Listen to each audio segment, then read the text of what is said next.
wassalatu wassalam ala Rasulillah amma ba'd.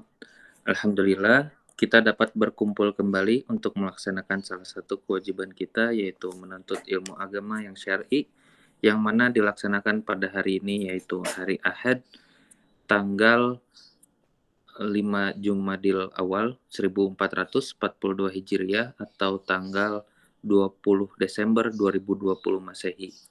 Dan kita akan membahas atau mengkaji secara online yaitu kitab fikih Asmaul Husna karya Profesor Dr. Abdul Razak bin Abdul Muhsin Al-Abd Al-Badr Hafizahullah Ta'ala, yang akan dipandu oleh guru kita yang sudah hadir di tengah-tengah kita, yaitu Ustadz Abu Umar Indra SS Hafizahullah Ta'ala. Dan untuk mempersingkat waktu dengan segala hormat, untuk waktu kami persilahkan Ustadz. Ya. Assalamualaikum warahmatullahi wabarakatuh. Innal hamdalillah hamdan katsiran thayyiban mubarakan fi kama yuhibbu rabbuna wa yardah.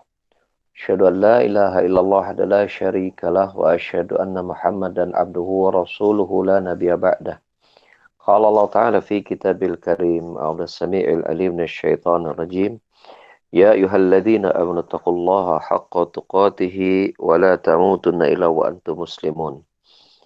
يا أيها الناس اتقوا ربكم الذي خلقكم من نفس واحدة وخلق منها زوجها وبث منهما رجالا كثيرا ونساء فاتقوا الله الذي تساءلون به والأرحام إن الله كان عليكم رقيبا يا أيها الذين آمنوا اتقوا الله وقولوا قولا سديدا يصلح لكم أعمالكم ويغفر لكم ذنوبكم وما يطع الله ورسوله فقد فاز فوزا عظيما أما بعد.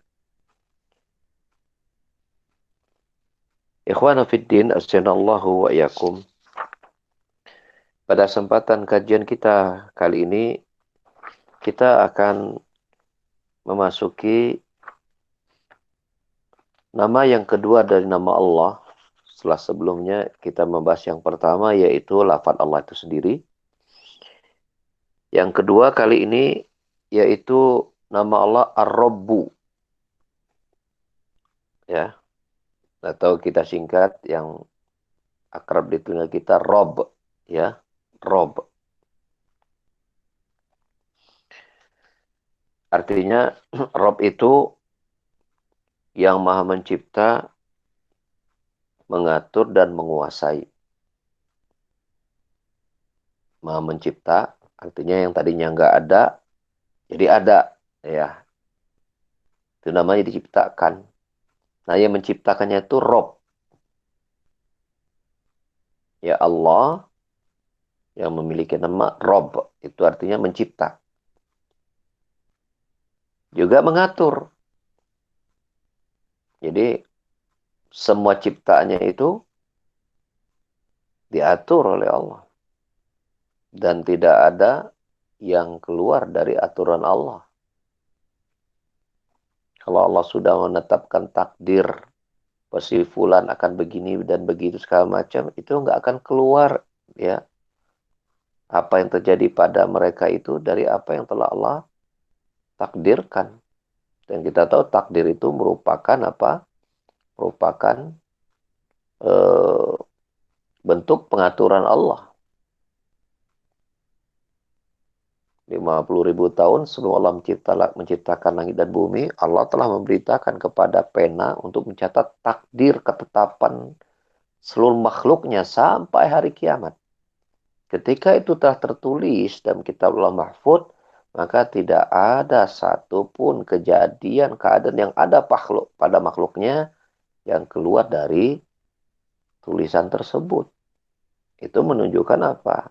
Bahwasanya takdir atau pengaturan yang Allah telah takdir yang telah Allah tuliskan itu adalah pengaturan Allah yang tidak ada satupun makhluk yang bisa keluar dari pengaturan Allah tersebut.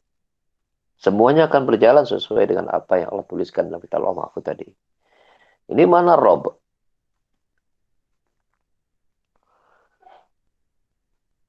Juga mana Rob artinya menguasai.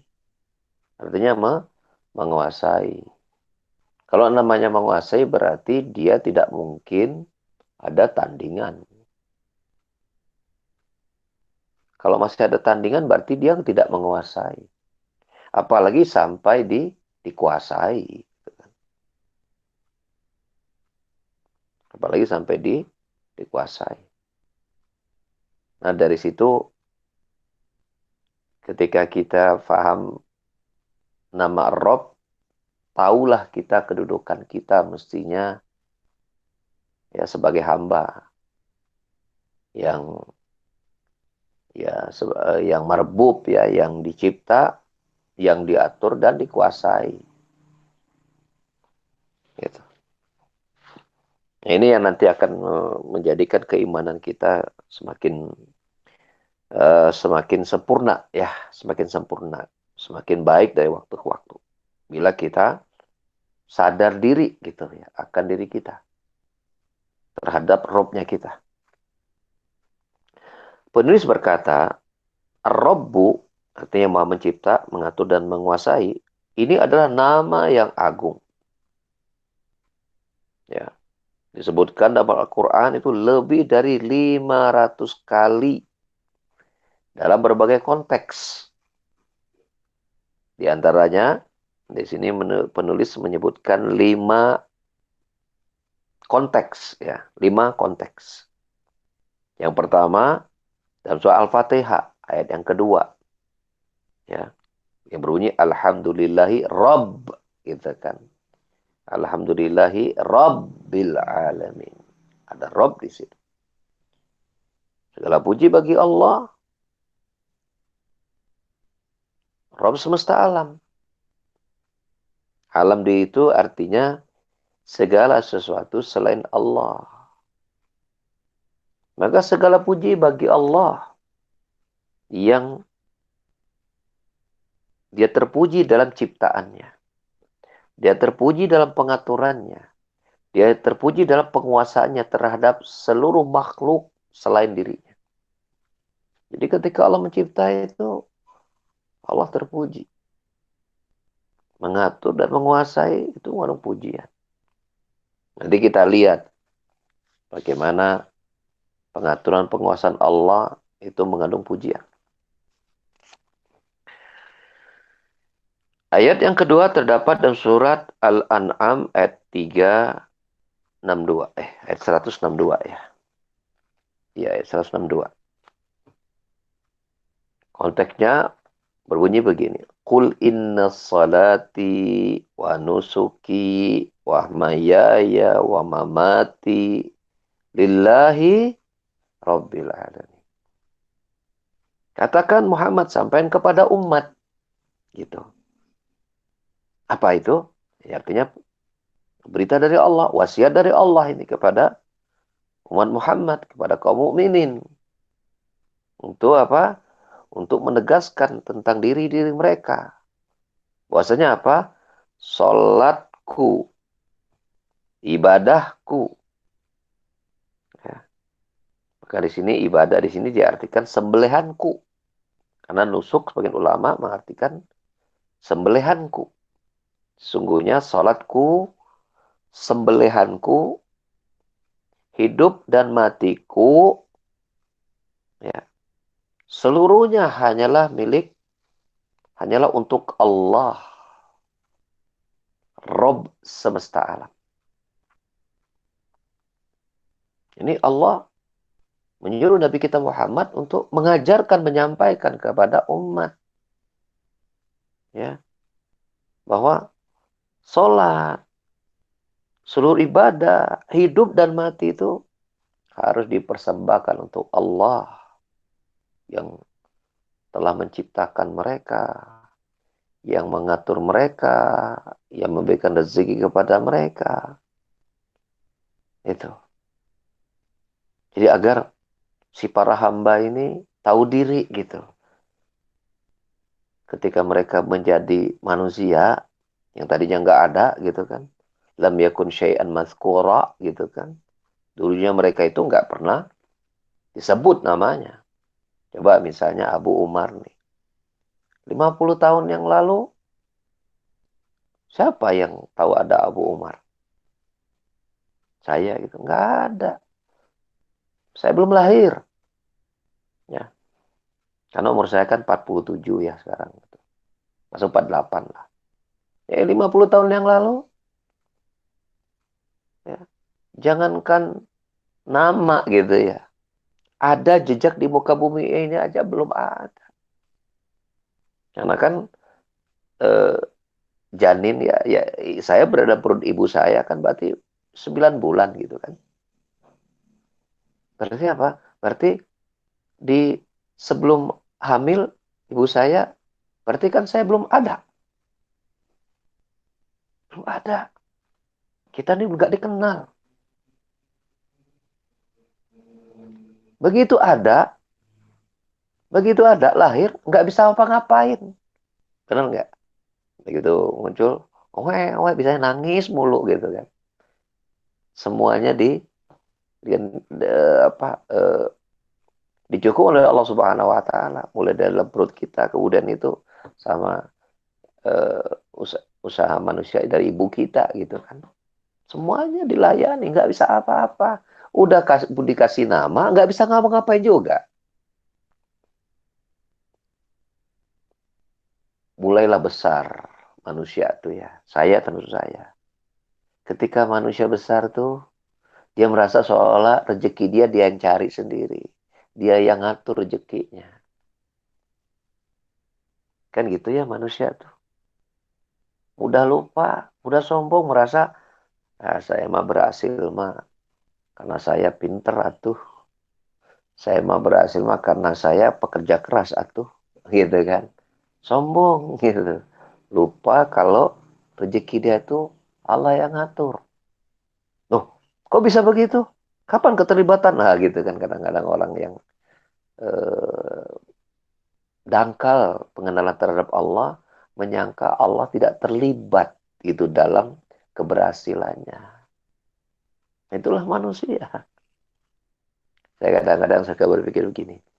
Kenapa sih orang ganteng sama cantik tuh kok sombong-sombong gitu kan misalnya. Kan contohnya gini. Kalau orang cantik tuh boleh buligir gitu.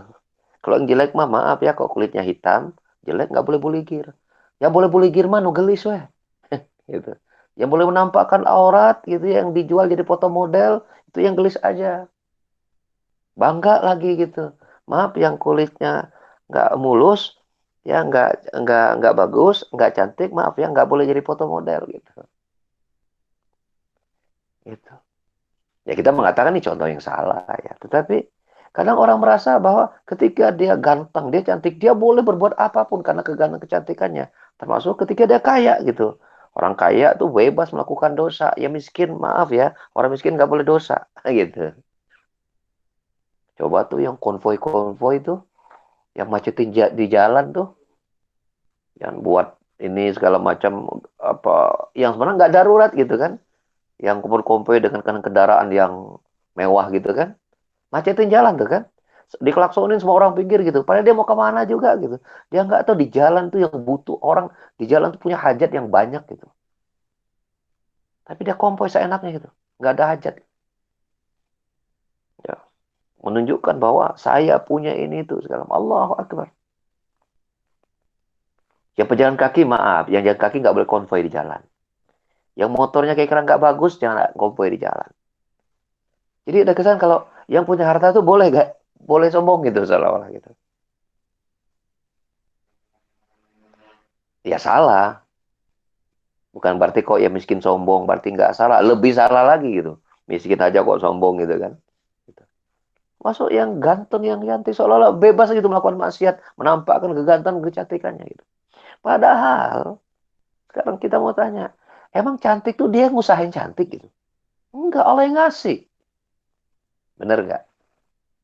Emang dari kecil di perutnya dia request gitu ke Allah tuh. Ya Allah gitu kan. Nanti jadikan kalau saya lahir tuh wajah saya cantik ya. Ya Allah, dia request gitu di kandungan tuh. Ya Allah, nanti kalau saya lahir jadiin wajah saya ganteng ya. Kan enggak.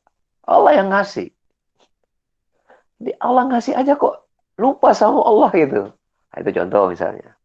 Ini kan kalau kita lihat tuh banyak kan kadang-kadang orang itu merasa bahwa itu tuh dari apa soalnya dari usaha dia sendiri gitu kemudian Tidak terlibat Allah di situ. Nah, ini kan sebuah kekeliruan besar gitu. Dia lupa bahwa Allah Rob mereka gitu. Yang ngatur mereka, yang memberikan mereka rezeki. Itu contoh satu. Contoh kedua misal. Ya, orang sering merasa saya berhasil nih gitu kan. Itu karena saya cerdas. Saya kuliah tinggi gitu kan. Saya pekerja keras. Sehingga saya sukses. Ya, bukti kesuksesan, nah, umumnya orang kan menilai sukses itu apa? Banyak duit, rumah besar, punya kendaraan mewah, koleksi kendaraan ini. Wah, berarti ini sukses. Standar umumnya manusia seperti itu. Oke, kita katakan itu wajar. Ya, dan memang begitu ya. Kalau orang sukses di sisi dunia kan berarti duitnya banyak, hartanya kelihatan. Kita anggap itu wajar, standar. Persoalannya adalah bukan berarti Islam melarang kaya. Cuman ketika orang merasa kaya dan berasanya dia itu murni, itu hasil usaha dia, lalu meniadakan Allah terlibat dalam kekayaannya, dalam keberhasilannya, ini yang keliru. Bagaimana kita mematahkan pandangan mereka bahwa Anda berkata Anda kaya, Anda berhasil karena Anda cerdas, Anda pintar, Anda pekerja keras. Kita patahkan bahwa itu bukan Allah yang ngasih. Ya. Nah, sekarang begini contohnya. Apakah tuh dia ketika dia ya bekerja keras, dia bisa kayak saya ambil contoh gini, eh, contohnya misalnya pebisnis ya, punya proyek, contohnya proyek apa gitu, proyek bala-bala misalnya, gitu, bisa nggak diproyekin bala-bala? Misalnya bala-balas project, gitu kan, in millennial age, gitu misalnya. Proyek bala-bala dalam masa milenial gitu. Bala-balanya dibuat gede gitu. Sekarang kan ada tuh apa tempat makan namanya Big Boss apa namanya? Benar ya? Itu ada tuh bala-bala itu ukuran selebar apa? Senampan bala-balanya. Ada loh, kalau nggak salah Big Boss namanya. Kalau makan Big Boss. Saya belum pernah ke sana dengar-dengar aja. Wah gitu kan. Oh, berhasil tuh menjadi pengusaha bala-bala. Gitu. Dengan bala-balanya dia bisa membangun rumah harga miliaran. Ya. Dengan bala-balanya dia bisa membeli kendaraan. Dengan bala-balanya dia bisa membeli ya sawah dan perkebunan. Dengan bala-balanya dia bisa ya membeli hutan. Nah, misalnya begitu. Jadi namanya ini Big Boss of bala-bala jadinya gitu. Seperti itu. Oke. Lalu bagaimana kita mengatakan bahwasanya keberhasilan dia dari usaha bala-balanya itu keterlibatan Allah besar dan bukan tidak bisa dia mengatakan dia murni bahwa karena saya pekerja keras gitu. Dia menjadi pengusaha sukses tadi. Bagaimana kita menjelaskannya? Sekarang begini. Ketika Anda jualan bala-bala, apakah Anda jamin pembeli itu akan datang banyak kalau misalnya lagi pandemi awal PSBB, sok coba. Dia nggak bisa mengatur alam gitu loh. Ya sekarang kan banyak kan usaha-usaha yang kolaps kan sekarang. Bisakah kemudian dia mengandalkan kecerdasan dan kerja kerasnya? Nggak bisa, men. Ini Allah baru kasih pandemi berantakan semua. Itu baru satu contoh. Allah baru kasih makhluk yang sangat kecil gitu loh. Nggak bisa ngapa-ngapain. Maka tundukkan gitu loh. Kalau ketika Anda mendapatkan itu, oh ya jangan sombong sama Allah gitu kan. Oh ya jangan lupa sama Allah. Banyaklah Anda terus ya bersyukur berterima kasih terus sama Allah ya, dan jangan kemudian Anda membesarkan diri Anda lalu apa menyombongkan di hadapan manusia dan mengatakan ini dada saya sampai dengan keluarga memutuskan silaturahim, tuh keluarga miskin ngapain didekatin gitu. Padahal kalau dia kenal Allah, nah, orang yang susah kenal Allah, dia menjadi orang yang paling mudah menyambung silaturahim. Dia menjadi orang yang paling ringan tangan untuk membantu sesama. Dia menjadi anak yang paling soleh bakti sama orang tuanya. Dia menjadi anak yang paling ya membangun hubungan kekeluargaannya. Itu bukti apa? Dia sadar bahwa kesuksesannya itu Allah yang menolongnya. Nah, itu buah ketika dia kenal Allah Subhanahu wa taala. Makanya penting kita kenali Allah tuh supaya kita tahu diri kita. Apatah lagi apa yang kita miliki itu ya. Nanti seiring waktu berjalan. Ini masih hidup nih dunia nih. Seiring waktu berjalan nggak bisa kita nikmati kok. Ketika semua orang manusia udah berumur 70 tahun, 80 tahun kena stroke, berbaring aja di kasur. Bisakah dia mengatakan, bisakah dia nikmati kekayaannya? Yang saat itu dia stroke. Bisakah kemudian dia berbangga dengan titelnya? Padahal masih hidup di dunia loh. Apalagi nanti apa? Apalagi kalau dia sudah mati, itu kan gak dibawa semua adalah ketika dia mati. Lalu apa yang menyebabkan manusia itu kok lupa sama Allah? Apa yang menyebabkan mereka kok tidak mau tunduk kepada Allah? Lalu membesar ke diri mereka sebagai manusia yang tidak punya apa-apanya sebenarnya.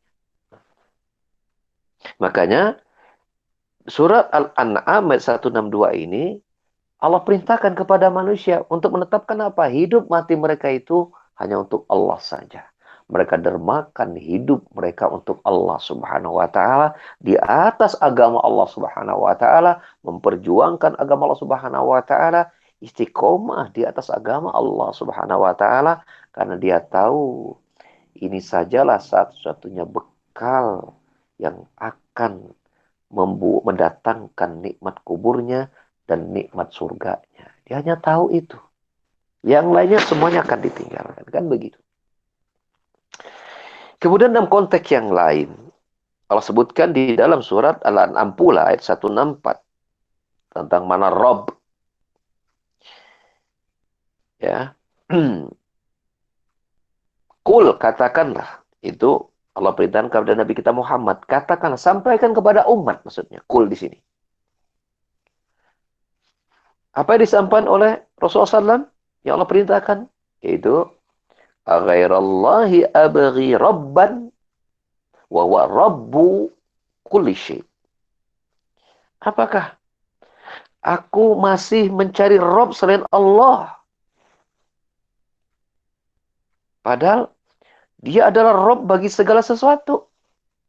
Artinya ungkapan yang bebas. Ayat begini konteksnya. Saya tuh udah nggak perlu lagi Rob selain Allah. Nggak perlu saya. Karena Rob saya itu Allah. Itu udah Rob bagi seluruh alam semesta. Segala sesuatu itu diatur oleh Allah. Saya nggak butuh selain Allah sebagai pengatur. Saya nggak butuh selain Allah sebagai penguasa. Saya nggak butuh selain Allah sebagai pencipta. Cukuplah Allah bagi saya sebagai Rob saya. Saya nggak perlu cari selain dia. Saya nggak butuh selain dia gitu. Kenapa? Selain dia itu lemah. Selain dia itu tidak ada apa-apanya. Kalau dia manusia, sama kayak saya juga sebagai manusia. Dia diatur. Dia juga akan mati. Ya kan begitu. Ya.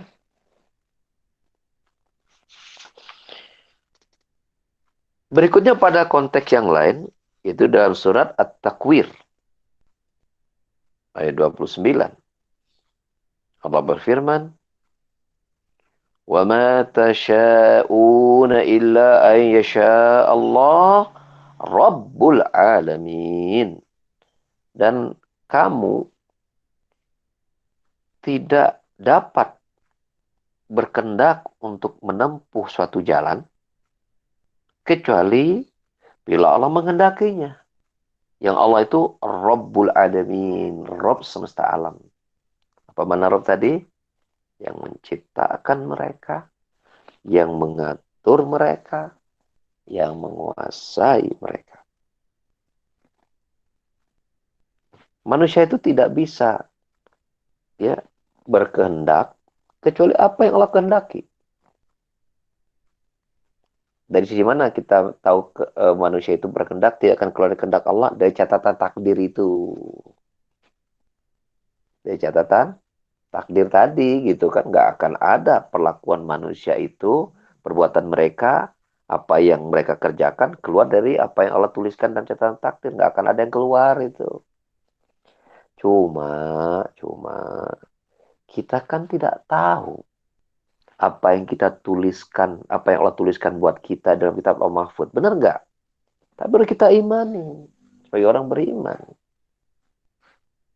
Karena namanya iman itu mengiman sesuatu yang apa? Sesuatu yang tidak terlihat yang jelasnya. Jadi kalau seorang ingin melihat kadar keimanannya rendah atau tinggi, ya dilihat dari kadar keimanannya ketika dia beriman kepada yang gaib. Itu nanti akan terlihat itu. Kalau imannya imannya pada yang gaib itu benar, maka akan terjadi penambahan keimanan dan berbuah pada amal yang meningkat. Contoh begini, kita lihat maksud saya pengujian. Kalau seandainya setiap orang berbuat dosa langsung dihukum, kira-kira orang mikir nggak berbuat dosa? Mikir nggak? Misalnya gini, lelaki ya, nah, mulai laki kan. Laki-laki kok lihat perempuan cantik, seneng nggak? Ayo ngaku, ngaku. Ayo jawab, ngaku nggak?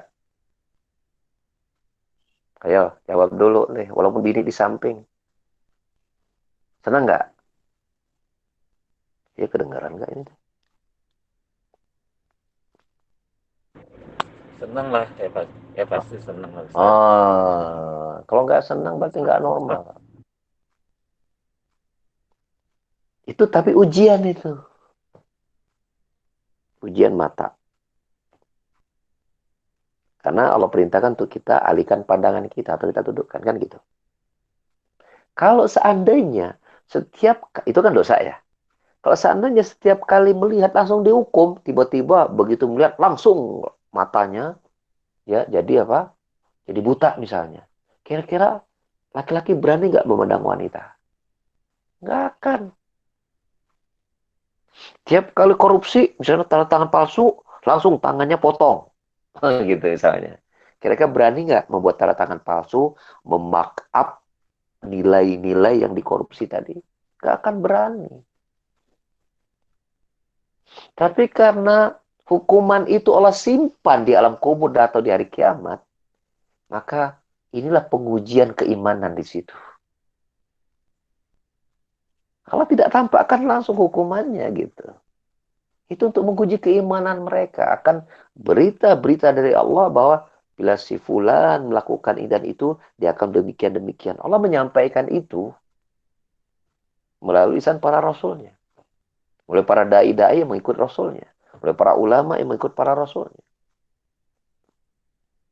Tiap kali misalnya kalau hukuman itu langsung disegerakan, tiap kali orang berzina, langsung misalnya dia setruk misalnya, kalau ada berzina misalnya. Baik laki maupun perempuannya. Orang tuh mikir mau berzina mah. Mikir itu.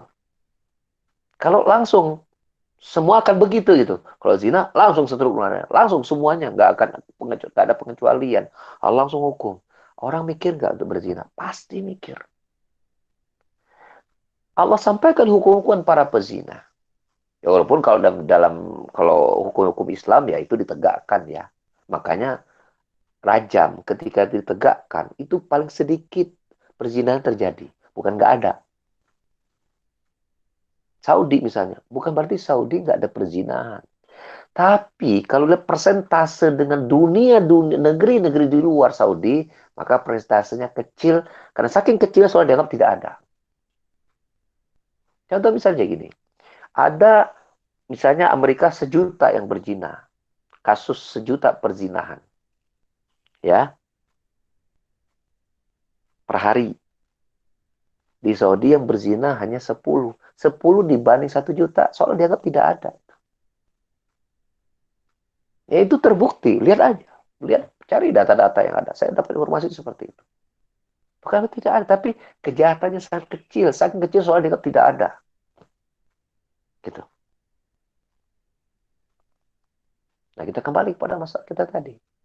Kalau setiap orang berbuat dosa, langsung dihukum, maka orang ya mikir untuk berbuat dosa. Dan disitulah Ya, pengujian iman kepada gaib, yaitu berita-berita yang Allah kabarkan akan hukuman ini, hukuman itu yang tidak Allah segerakan. Sebaliknya, bila setiap orang berbuat baik, langsung pahalanya kelihatan. Misalnya ketika dia sholat, ya, ketika dia sholat, ya, habis sholat langsung wajahnya ganteng. Bertambah ganteng, yang tadi udah ganteng misalnya. Atau dia umurnya 50 nih. Begitu habis sholat, langsung umurnya jadi 20 lagi. Gitu. Maka, atau begitu habis sholat, langsung ada makan siang, nasi kebuli misalnya. Habis sholat, langsung ada Mercy depan rumah. Gitu. Maka orang nggak perlu kerja, sholat mulu aja, tenang aja gitu. Maka kita mengatakan, yang kayak begituan mah di surga. Orang nggak perlu kerja. Surga itu kerja nggak perlu, sakit nggak ada, pusing nggak ada, sehat selalu, awet muda selalu, makanan selalu tersedia. Itu kan surga yang kayak begituan mah. Umur rata-rata penghuni surga itu umurnya 30 tahun. Semuanya ganteng, semuanya cantik. Wanita dunia yang dia menempati surga, kecantikannya mengalahkan bidadari. Jadi kalau maaf ya, bagi para apa bagi para wanita yang mungkin merasa apa mungkin merasa maaf ya, merasa kurang ini nih saya nih gitu kan, kurang cantik nih.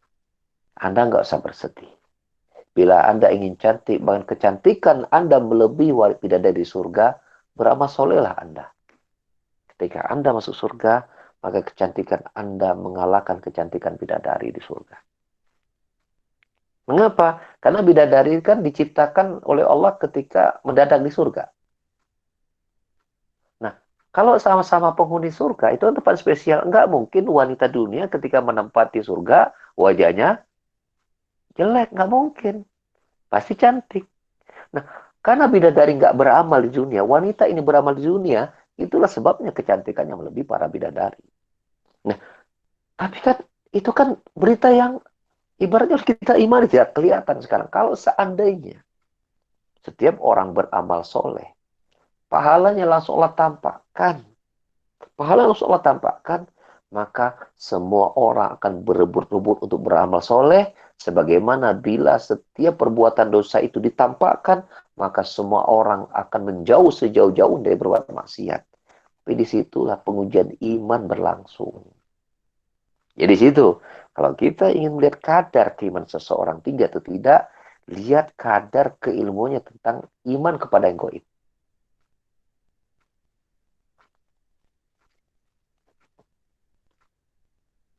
Nah, salah satunya apa? Iman kita kepada takdir. Apa yang Allah tuliskan dan kita Allah mahfud, itu kita imani gitu. Walaupun kita tidak tahu gitu kan. Apa yang Allah takdirkan buat kita kita Allah mahfud.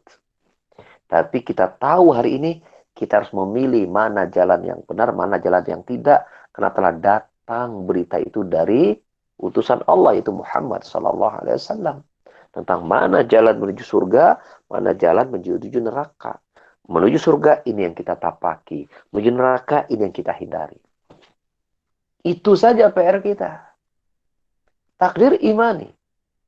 Tapi bukan untuk kita ya jadikan sandaran. Lah saya makan udah takdirkan nanti jadi begini dan begitu juga. Ya sudahlah. Gak perlu ngapa-ngapain juga. Kalau takdirkan saya berhasil, diam juga di rumah nanti akan kaya. Nah, itu salah dan mengimani takdir. Tapi salah juga kalau kemudian seseorang sebaliknya sukses dan tidak kumaha saya. Saya yang menentukan saya sukses atau tidak. Kalau saya malas, saya nggak sukses. Kalau saya rajin, saya akan sukses. Tak salah juga. Kalau kemudian dia mengatakan rajinnya saya itu tidak ada keterlibatan Allah. Suksesnya saya itu tidak keterlibatan Allah, juga salah. Jadi iman yang benar itu tengah-tengah. Ya, Apa itu? Memaksimalkanlah, ya iman pada takdir ya. Maksimalkanlah usaha dengan sebaik-baiknya, kerja keras selama itu tidak melanggar syariat, tapi sambil bersandar kepada Allah, mohon pertolongan kepada Allah, dan bila berhasil, bersyukurlah kepada Allah yang telah memberikan pertolongan pada keberhasilannya. Nah itu, kan sudah ada tuh nasihat-nasihat orang-orang bijak di Indonesia ini yang sudah sampaikan oleh tokoh-tokoh agama gitu kan. Apa bahasa mereka? Kita hanya bisa berusaha. Ya, sisanya kembalikan kepada Allah. Nah, begitu. Walaupun yang lebih sempurna, kita bisa berusaha pun itu harus kita kembalikan kepada Allah. Bisa nggak kita usaha? Gitu.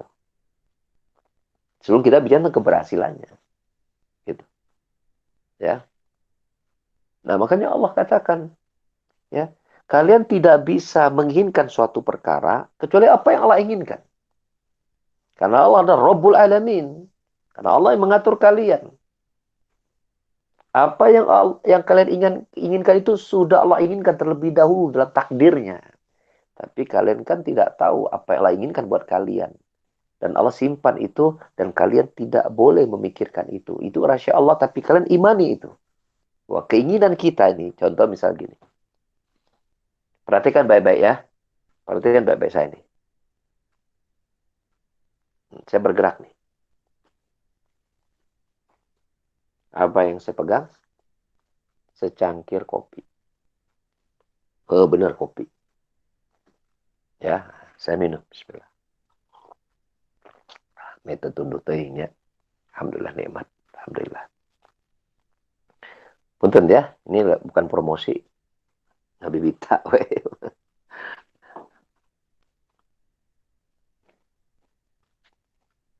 Pertanyaan saya, waktu sebelum kopi itu datang, sebelum kopi ini datang dan saya minum, saya punya keinginan nggak untuk ngambil gelasnya dan minum kopinya? Punya keinginan nggak sebelumnya? Bisa dijawab? Punya, Ustaz. Baik. Keinginan kita itu Allah menciptakannya atau bukan? Allah yang menciptakan. Iya. Saya punya keinginan minum kopi. Itu ciptaan Allah keinginan itu tuh. Kan ini kan makhluk. Keinginan kita itu kan makhluk. Ciptaan Allah bukan? Iya. Munculnya keinginan itu, Allah yang mengatur bukan? Iya, Allah yang mengatur. Sudah Allah tuliskan takdir. Di 50.000 tahun sebelum menciptakan langit dan bumi, Allah sudah menuliskan bahwa nanti di hari Ahad. Sekarang Masehinya tanggal berapa nih sekarang? Berapa Desember nih? 20 Desember, Ustaz. Nah, nanti di tanggal 20 Desember tahun 2020, hari Ahad, pukul 6:10, nanti Abu Umar akan minum kopi. Itu sudah tertulis itu dalam takdir Loh Mahfud itu. Sudah tertulis itu.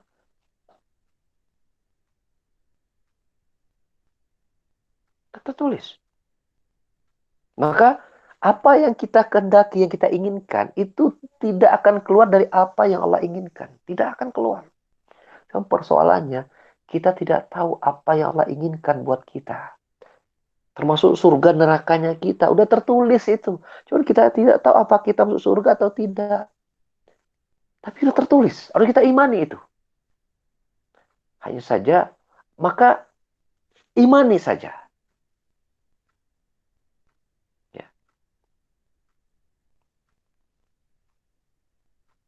Tinggal kita berusaha untuk menuju surga kita.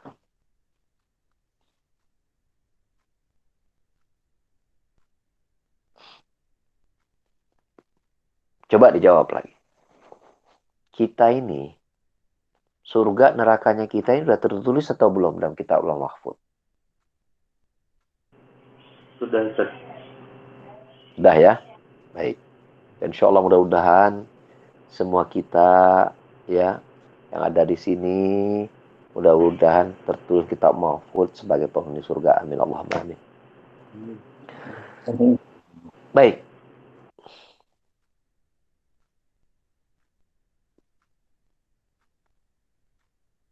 Rasulullah sallallahu alaihi wasallam Itu dalam hadis sahih riwayat Bukhari Muslim pernah bersabda di hadapan para sahabatnya, "Ma minkum min hadin illa qad kutiba lahu maq'aduhu afin nari afil jannah." Tidaklah salah seorang dari kalian, semuanya maksudnya, semua kalian, kecuali telah ditetapkan nanti dia surga atau nerakanya udah dituliskan, ditetapkan. Para sahabat pun bertanya, "Ya Rasulullah, ala natakilu alal kitab wa natruku al amal." Ya Rasulullah, kalau begitu sudah saja kita bersandar pada kitab catatan takdir tersebut dan kita tidak perlu beramal. Kan sudah tentukan surga neraka nak kita pan orang cicing wae teu kada beramal soleh mau masuk surga surga wae orang mah. Yang penting kan kita sudah beriman sama Rasul. Nggak perlu beramal soleh. Nggak perlu giat-giat sholat yang rajin. Nggak perlu giat-giat baca Quran. Nggak perlu giat-giat sampai jihad. Nggak perlu giat-giat sampai bersedekah dan seterusnya gitu kan. Udah aja. Kalau mau masuk surga, yang penting beriman gitu kan. Diam aja di rumah. Nggak perlu ngapa-ngapain gitu kan. Ya sudah. Kalau tetapkan surga, surga. Weh. Lihat bagaimana Rasulullah mendidik iman mereka, para sahabat. Berkaitan dengan takdirnya Allah Subhanahu wa Ta'ala. Surga neraka dituliskan. Udah kok itu kita nggak perlu beramal. Apa jangan Rasulullah la tegas. Tidak. I'malu fakulun muyassar lima khuliqalahu. Beramallah kalian. Beramal. Karena setiap kalian itu akan dimudahkan dengan apa yang dia diciptakan atau ditakdirkan. Artinya begini. Kalau seseorang itu Allah memang sudah tuliskan dia menjadi penghuni surga, maka ketika di dunia Allah mudahkan dia untuk beramal amalan orang-orang yang nanti akan masuk surga. Artinya apa? Dia akanlah mudahkan untuk beramal soleh. Makanya kalau dengan orang ini Allah akan jadikan apa? Dia senang dengan nilai kebaikan. Dia senang untuk beramal soleh. Senang mendapatkan nasihat. Senang dengan agama. Cinta dengan agama. Senang membantu sesama. Bakti sama orang tua. Mencari rezeki yang halal. Pokoknya nilai kebaikan dia senang gitu. Ketika dia ingin melakukan, dia punya keinginan untuk beramal soleh, Allah mudahkan dia untuk mencintai amal soleh tersebut. Namun sebaliknya, bila seseorang memang sudah dituliskan menjadi penghuni neraka, Allah akan persulit dia untuk beramal soleh dan dipermudah untuk beramal salah.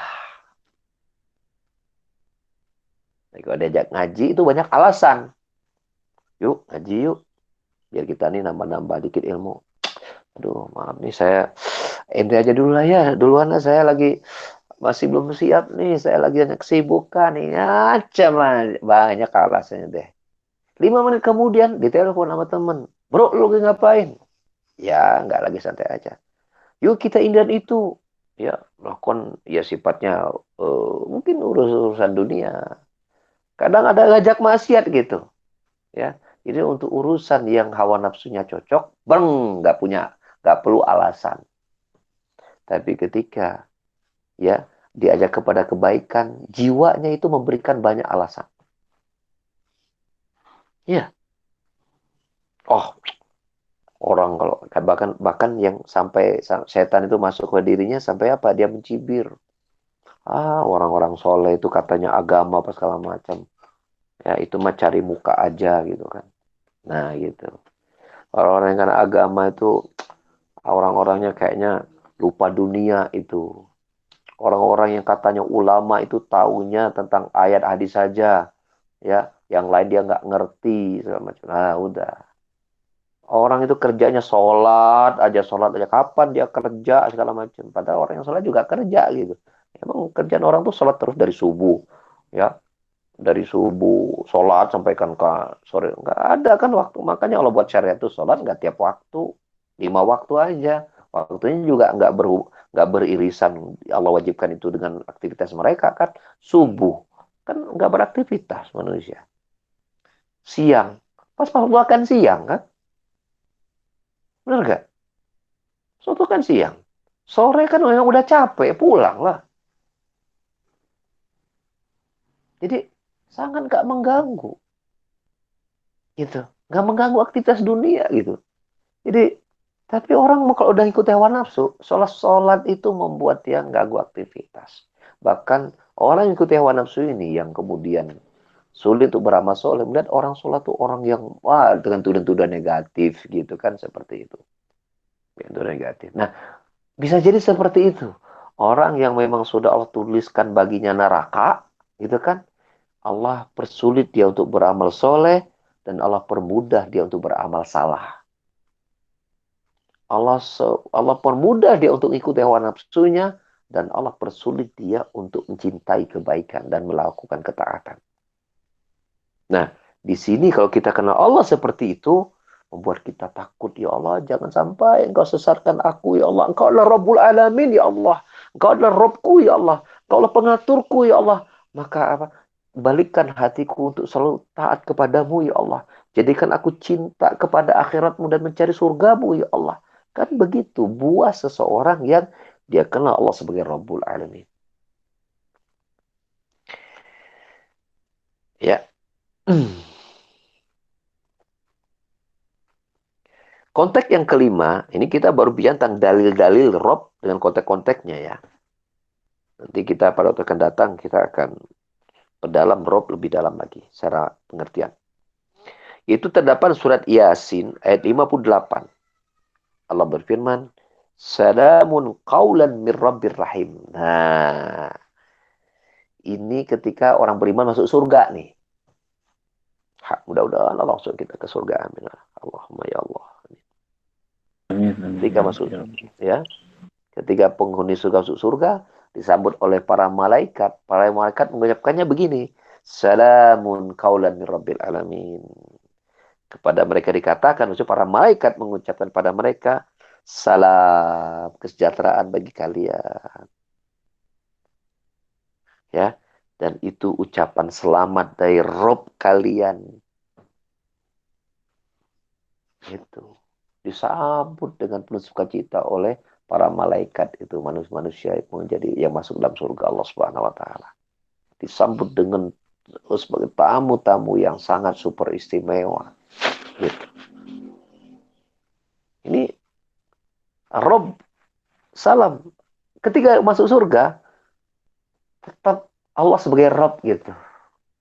Nggak kemudian ya ketika di dunia Allah Rabbul Alamin. Udah masuk surga, Allah nggak Rob lagi. Tetap Allah selamanya menyandang Rob bagi ya bagi manusia. Karena Allah yang mengatur surganya. Allah yang mengatur keadaan manusia di akhiratnya. Gitu. Nah, sekarang Anda mau tanya. Ini materi kita sampai di situ dulu ya. Kita kan sholat, saum, haji, ibadah-ibadah yang lain. Karena kita ingin masuk surga kan. Sekarang kalau sudah masuk surga berarti udah selesai nih. Berarti boleh berbuat dosa dong kita di surga. Apa? Gimana jawabannya?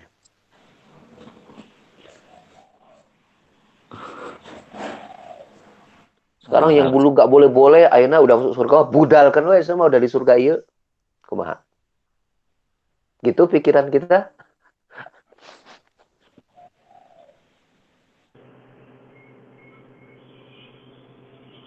Apakah Iya seperti begitu. itu? Amalan penghuni surga? Eh, ya berbuat sesukanya kan, Apa? berbuat sesukanya.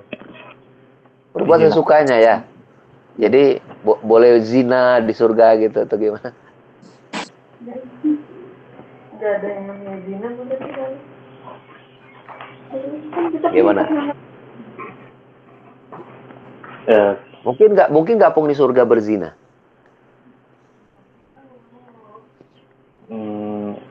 Wallahu alam.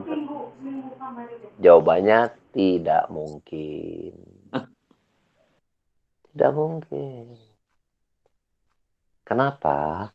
Karena jiwa mereka itu jiwa yang sudah terseleksi di dunia. Dia tidak berzina, tidak mungkin dia berzina di surga. Karena penghuni surga itu adalah manusia-manusia yang hatinya sudah terpilih, sudah terseleksi. Gitu. Bersih dari kotoran-kotoran hati sudah. Jadi para penghuni surga itu hatinya itu udah nggak ada kotorannya lagi. Udah nggak ada syahwat yang negatif lagi. Itu udah Allah hilangkan semua. Maka hampir tidak ada bedanya hati mereka dan hati para malaikat. Anak mau tanya sama antum. Malaikat tuh punya keinginan nggak berbuat dosa? Baru keinginan loh ya, belum prakteknya. Anak mau tanya, ada nggak? Nggak ada. Kan sama-sama makhluk kan, malaikat kan? Betul. Iya. Tapi Allah hilangkan rasa ingin maksiatnya itu. Makanya Allah sebutkan sifat malaikat itu la ya'sunallaha ma amarahum ya wa yuf'aluna ma yu'marun. Namanya malaikat itu tidak pernah sedetik pun berbuat maksiat kepada Allah dan selalu mentaati apa yang Allah perintahkan. Jadi dalam hati mereka itu nggak ada sedikit keinginan berbuat maksiat.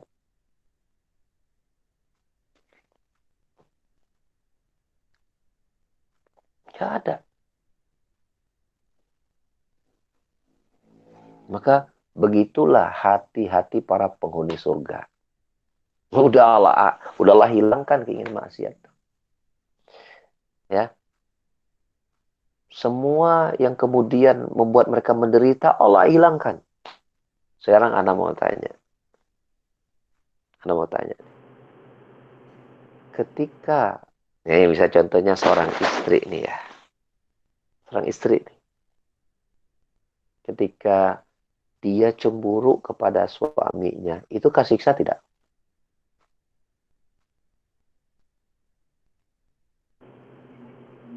Itu penderitaan bukan bagi seorang istri? Iya, seperti. Iya. Di surga kan setiap laki-laki kan istrinya pasti banyak. Dia sebagai istri dan bidadari. Mungkinkah ketika itu para istri akan cemburu? Jawabannya tidak. Karena kecemburuan itu sudah tidak akan ada lagi pada hati mereka. Allah cabut, Allah hilangkan perasaan itu. Kenapa? Karena itu siksa. Cemburu itu ya siksaan. Dan tidak di surga itu tidak ada lagi namanya penderitaan sama sekali. Nggak ada itu. Allah hilangkan semua. Itu contoh ekstrim maksud saya. Saya beri contoh ekstrim. Apalagi namanya penyakit fisik kayak misalnya sekarang misalnya bau kesang. Orang kasih satu aja bau kesang. Nah, di hari kiamat itu kesang kita, keringat kita itu bau wangi. Lebih harum daripada minyak kasturi. Itu keringat kita tuh. Nggak ada sakit perut karena mau buang air. Nggak ada. Jadi makanya di surga itu nggak ada manusia itu nggak ada kencing, nggak ada buang air kecil, nggak ada buang air besar, nggak ada. Mereka makan kotoran itu menjual jadi keringat dan keringat itu wangi. Mereka kan makan tuh, itu keluarnya itu menjadi keringat dan keringatnya wangi. Jadi nggak ada buang air kecil, nggak ada buang air besar. Jadi nggak ada istilah mules gitu mau ke WC gitu nggak ada. Kulit mereka selalu bersih. Wah, aduh kalau bayangin surga mah. Cobalah terus memikirkan surga dengan berbagai macam kenikmatannya dan bandingkan dengan dunia yang penuh dengan banyak siksaan penderitaan kita di dunia. Maka kalau kita bikin surga terus gitu, betapa ruginya ya kita di dunia ini tidak melakukan ketaatan, rugi.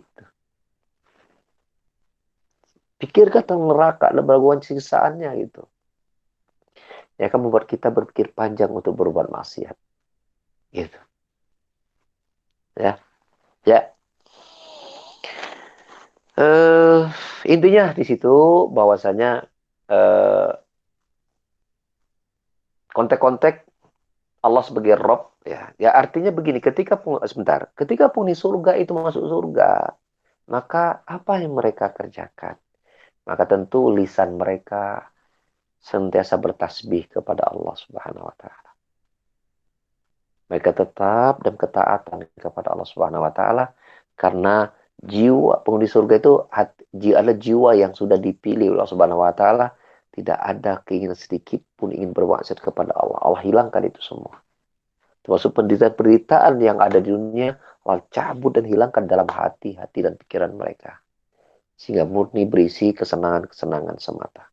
Nah, konteks ayat tadi bercerita tentang apa ucapan para malaikat menyambut, ya, menyambut para penghuni surga, salamun, ya, kaulan mir rabbir rahim, kesejahteraan. Ya, ini ucapan dari Allah sendiri menyambut mereka sebagai Rabb mereka yang Maha Penyayang. Salam kesejahteraan bagi kalian. Seperti itu. Dan semoga Allah menjadikan kita termasuk manusia-manusia yang Dia pilih untuk menempati surganya. Amin. Allahumma amin. Demikian yang bisa kita kaji. Barangkali kalau ada pertanyaan dipersilakan. Alhamdulillah, jazakallahu khairan Ustaz atas penjelasannya. Mangga untuk para ikhwah yang mau bertanya bisa langsung menyalakan mikrofonnya untuk bertanya.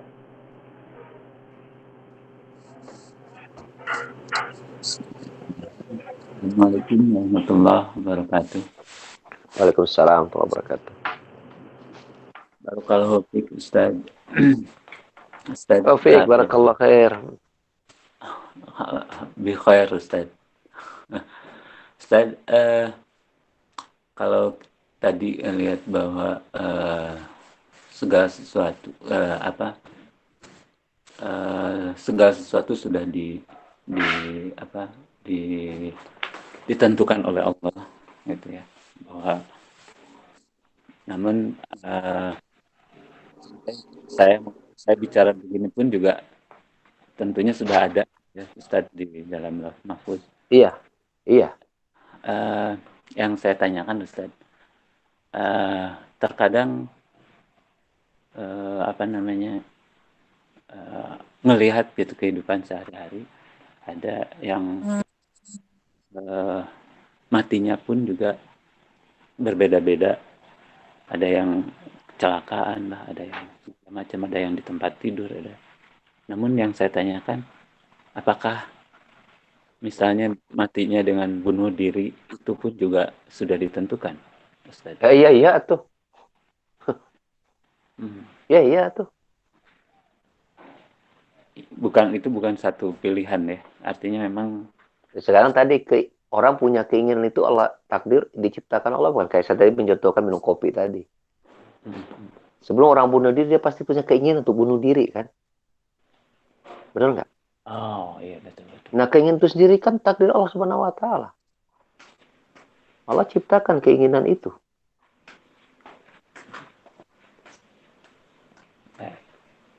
Cuman persoalannya adalah kita tidak boleh, ya. Jadi dalam memahami takdir itu, kita harus imani bahwa itu Allah yang ngatur. Allah menciptakan kebaikan, juga menciptakan keburukan. Setan itu nyiptainya siapa? Allah. Sehingga setan menggoda manusia untuk bunuh diri gitu kan. Kan setan Allah yang menciptakan. Jadi kita coba kalau Allah nggak ciptakan setan, mungkin nggak ada orang bunuh diri. Gitu kan. Coba Allah nggak ciptakan neraka, mungkin kita masuk surga semuanya, walaupun banyak dosa, gitu kan? Nah, gitu. Nah itu, kalau kita mikirin Allah sesuai keinginan kita, makanya nilai Allah itu harus sesuai dengan berita yang Allah sampaikan tentang dirinya. Jangan kita menilai Allah dengan persepsi kita sebagai manusia, keliru nantinya, bisa sesat itu. Baik Ustaz. Gitu. Cukup kita imani Allah sebagai takdir. Maka kalau ada orang bunuh diri, takdir Allah bukan iya. Tapi nanti ada hitung-hitungannya nanti di hari kiamat. Gitu loh. Setiap pilihan persoalannya adalah kita kan tidak tahu apa yang Allah takdirkan, itu rahasia Allah, dan jangan kita masukkan dalam pikiran-pikiran kita sebagai alasan ini dan itu. Sehingga mengatakan saya bunuh diri nggak boleh disalahkan. Udah takdir Allah Subhanahu wa taala. Nah, nggak bisa begitu. Makanya ketika ada seorang pencuri di masa Umar bin Khattab, dia berkata, "Wahai Umar, saya mencuri itu udah takdir. Kan ini Allah yang ngatur. Bagaimana kok kamu menghukum saya terhadap apa yang sudah Allah takdirkan?" Gitu. Paham ya kasusnya ya? Betul. Nah, jawaban Umar gampang. Nih, saya akan potong tangan kamu. Plus. Udah kepotong. Gitu kan? Udah kepotong. Dia ngomong apa jangan Umar? Kata Umar, ini kan ya udah takdir. Saya motong tangan lu.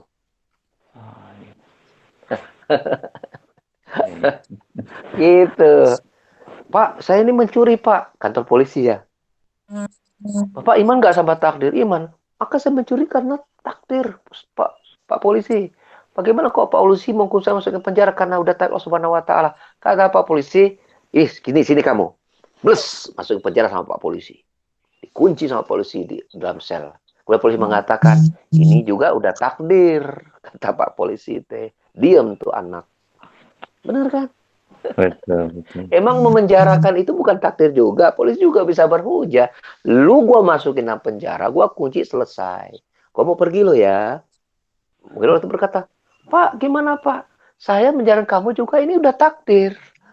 Kok kamu bisa membela kesalahan dengan alasan takdir, tapi menyalahkan saya melakukan kebaikan dengan alasan takdir? Gak fair dong, gitu kan? Oh iya, betul. Ini gak fair. Makanya kita, kalau memang kita tahu bahwa perbuatan buruk adalah takdir, perbuatan baik adalah takdir, kenapa kita nggak memilih takdir yang baik gitu loh? Itu kan pilihan. Itu. Emang orang rajin sholat itu bukan takdir? Iya, betul. Takdir juga. Kenapa Anda nggak memilih takdir yang baik gitu? Kok memilih takdir yang buruk malah bunuh diri? Aneh kan? Betul. Gitu. Makanya itu pilihan.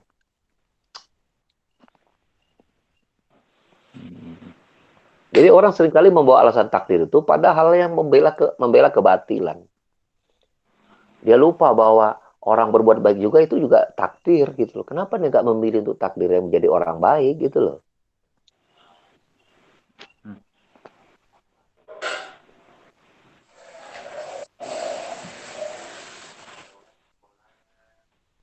Dan memang setan selalu menghalangi manusia untuk mereka menjadi orang soleh gitu.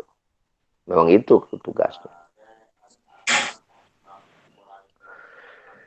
Ya, ada lagi yang mau ditanyakan? Assalamualaikum Ustaz. Waalaikumsalam warahmatullahi wabarakatuh. Barakallah fiik Ustaz. Wa fiik barakallah. Enggak apa Mai? Iya Ustaz, ini ada satu semacam pemikiran, saya khawatir salah Ustaz. Cuma begini, melihat azab Allah nanti di neraka yang sedemikian berat Ustaz. Itu beratnya azab Allah di neraka gitu. Nah ini kan Allah itu maha adil Ustaz. Ini saya coba mengambil sikap positifnya adalah memang nikmat Allah itu begitu besar di saat ini Ustaz. Jadi begitu besar saat ini sehingga kalau misalnya kita melakukan kekafiran atau hal-hal yang masuk neraka itu memang sesuatu yang adil gitu kan Ustaz. Benar. Nah, otomatis kita sekarang ini diberikan nikmat yang sedemikian besar. Kurang lebih begitu nggak Ustaz? Korelasinya. Jadi soalnya udah dikasih nikmat masih juga masuk surga gitu, masih juga masuk neraka, berarti nggak mensyukuri nikmat gitu. Mestinya mah orang kalau tahu nikmat itu besar, mestinya semakin terima kasih dong sama Allah gitu kan. Malah berbuat maksiat. Ya pantas lu dikemplang gitu kan. Benar nggak? Iya, Contoh iya. kita ini begini, kita misalnya punya pegawai di rumah kita. Anggaplah misalnya dia asisten rumah tangga ya. Dia kerja sama kita. Kita udah kasih gaji yang gede ya. Gajinya bukan gaji UMR lagi. Kita udah gajinya gaji misal ke UMR kita di Bandung bisa 3 juta lebih. Kita kasih dia 5 juta. Kira-kira udah tinggi belum gaji asisten rumah tangga 5 juta? Udah tinggi belum? Tinggi, Ustaz. Tinggi ya 5 juta ya? Oke. Ya, tinggi. Tinggi. Dia kita kasih kelengkapan itunya apa alat kerjanya yang otomatis gitu kan sehingga dia gak tercapek. Kemudian makan siangnya kita berikan makanan yang sehat gitu kan yang bagus. Tempat tidurnya juga diberikan yang istimewa gitu kan nggak biasa-biasa aja. Ya. Ternyata gitu kan. Dia gitu kan jelek-jelekin kita gitu. Ya. Ya, menusuk dari belakang misalnya. Ya. Ya. Menusuk dari belakang.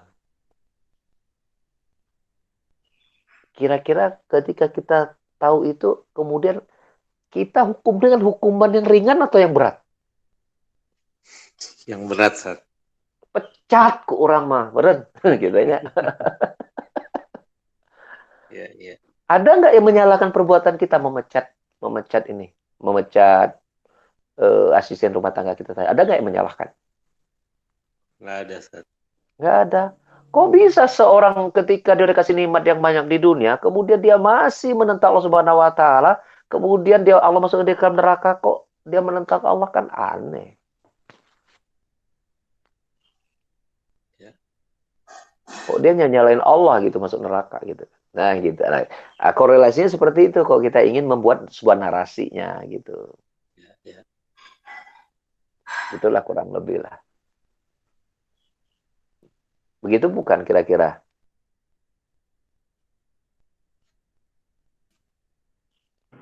Iya betul. Ya kalau sudah betul kita pindah kepada soal yang lain kalau masih ada pertanyaan. Ya tadi kebetulan Pak Umay ininya koneksinya terputus dari itu. Mangga barangkali ada yang mau bertanya lagi. Silakan. Ini ya, ini kan kalau yang bertanya kan Pak Tasli, Fahmi, kemudian Pak Umay gitu, kemudian Abu Haris apa Kang Haris apa? Kalau suka ada bertanya. Nah, yang lainnya sepertinya masih malu-malu, ya. Nah, coba yang mau bertanya jangan malu-maluin ya. Silakan kalau mau bertanya ya. Pak Busir, Ustaz.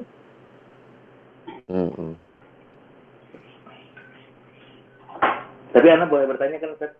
Boleh, bukan pasti bilang begitu nggak boleh. Padahal silakan. Maksudnya ke yang lain kalau mau bertanya jangan malu-malu gitu, silakan aja ya. Ya Ustaz. Ya. Begini Ustaz, berhubungan dengan takdir Ustaz. Kan tadi Ustaz menjelaskan bahwa yang bunuh diri itu juga Allah sudah menentukan gitu kan Ustaz ya. Betul. Apakah ada doanya Ustaz untuk agar hati kita itu condong kepada takdir yang baik gitu Ustaz?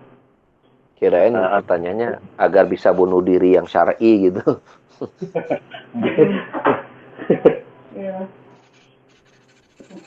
Apakah ada doanya agar kita condong kepada takdir gitu? Takdir yang baik Ustaz. Takdir yang baik. Ya. Makna secara umum ada ya, seperti Rabbana atina fid dunya hasanah. Termasuk kebaikan di dunia itu adalah seorang Allah berikan pemahaman yang benar terhadap takdir. Itu kebaikan di dunia. Dapat harta banyak itu belum tentu baik. tapi punya harta banyak kemudian menjadi dermawan, nah itu kebaikan dunia. Jadi tolong diartikan ya, bahwa arti kebaikan dunia itu adalah setiap seseorang mendapatkan apapun di dunia itu dia bertambah soleh, itu baru dikatakan kebaikan dunia. Kaya nggak sholat itu bukan kebaikan dunia. Pinter tapi keblinger itu bukan kebaikan dunia. Ganteng cantik tapi nggak soleh soleha itu bukan kebaikan di dunia. Maka kebaikan dunia itu adalah selalu dikaitkan nikmat-nikmat yang manusia dapatkan itu membuat mereka semakin taat kepada Allah. Baru dikatakan kebaikan di dunia. Jadi kalau seandainya kaya itu adalah kebaikan, orang kafir juga Allah banyak kasih kaya atau apa kemudian Allah mengatakan mereka mendapatkan kebaikan itu? Jawabannya tidak. Makanya Allah sebutkan soal dalam surat Al-Baqarah itu kan wa minan nas may yaqulu ya Rabbana atina fid dunya wa malau fil akhirati min khalaq. Di antara manusia ada yang berkata, ya Allah berikanlah kami semua tentang dunia. Ya nggak minta kebaikan dunianya. Pokoknya yang ada di dunia dia minta semua. Dia nggak minta kebaikan dunianya, enggak. Dan tidaklah bagi mereka itu sedikit pun bagian di akhirat berupa surga, nggak ada. Ada neraka buat mereka. Gitu. Tapi doa orang mukminin wa minhum may yaqulu rabbana atina fid dunya hasanah wa fil akhirati hasanah wa qina adzabannar. Adapun orang beriman ucapannya apa? Ya Allah berikanlah kebaikan di dunia sebelum kebaikan akhirat ya, dan selamat dari azab neraka. Itu orang mukmin.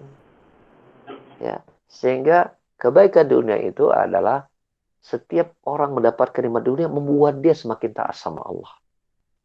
Nah, termasuk kebaikan dunia adalah Allah berikan kita bertambah benar iman kita kepada takdir. Maka masuk dalam doa Rabbana atina fid dunya hasanah itu. Kalau kita bingung-bingung cari doa gitu susah maksudnya. Adapun doa yang agak juga umum tapi agak dekat ke khusus itu dalam sebuah hadis riwayat Muslim. Rasulullah sallallahu alaihi wasallam bersabda, Allahumma aslih li dini alladhi huwa ismatu amri wa aslih li dunya allati fiha ma'ashi wa aslih li akhirati allati fiha ma'adi waj'al hayata ziyadatan li kulli khair waj'alil mauta rahatan min kulli syarr. Ini hadis sahih Muslim.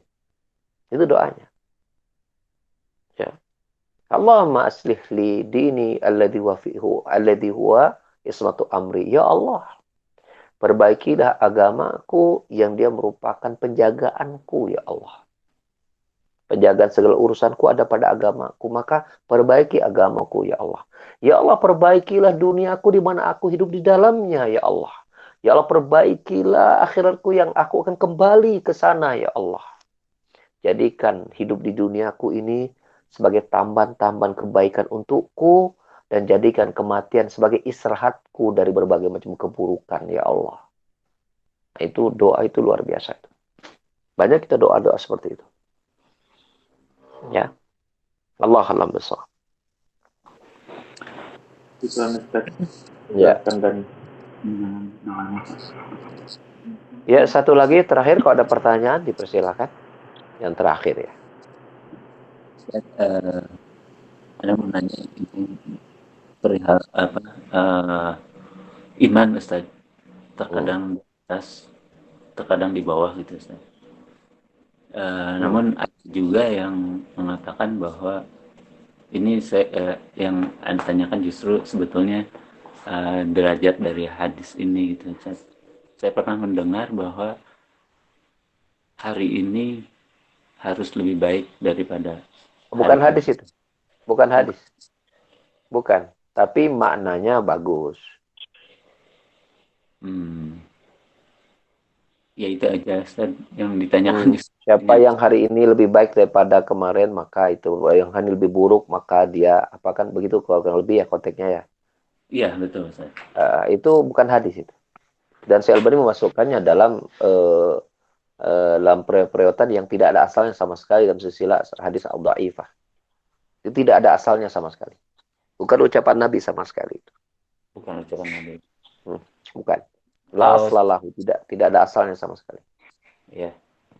Kalau Ana malah nangkepnya kalau misalnya itu diterapkan, tadinya yang ininya adalah seperti itu, Ustaz.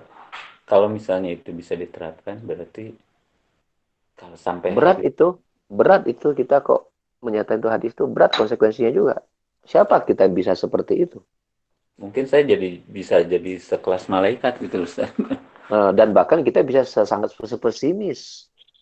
Karena lebih buruk, hari ini lebih buruk, berarti ya seolah setiap keburukan yang kita lakukan pada hari ini, kemarin tidak kita lakukan, kita menjadi manusia yang paling rendah derajatnya kan, jadinya kan? Iya, betul, Ustaz. Betul. Itu. Makanya itu bukan hadis Nabi SAW. Secara maknanya juga, konsekuensinya juga itu batil gitu. Batil ya. Yes. Ya, sampai di situ dulu kajian kita. Ya, jazakallahu khairan, barakallahu fiik, ya, barakallahu fikum. Subhanakallahumma hamdika asyhadu an la ilaha illa anta astaghfiruka wa atubu ilaik. Wa akhiru da'wana alhamdulillahirabbil alamin. Assalamualaikum warahmatullahi wabarakatuh. Waalaikumsalam warahmatullahi wabarakatuh. Jazakallahu khairan. Wassalamu alaikum.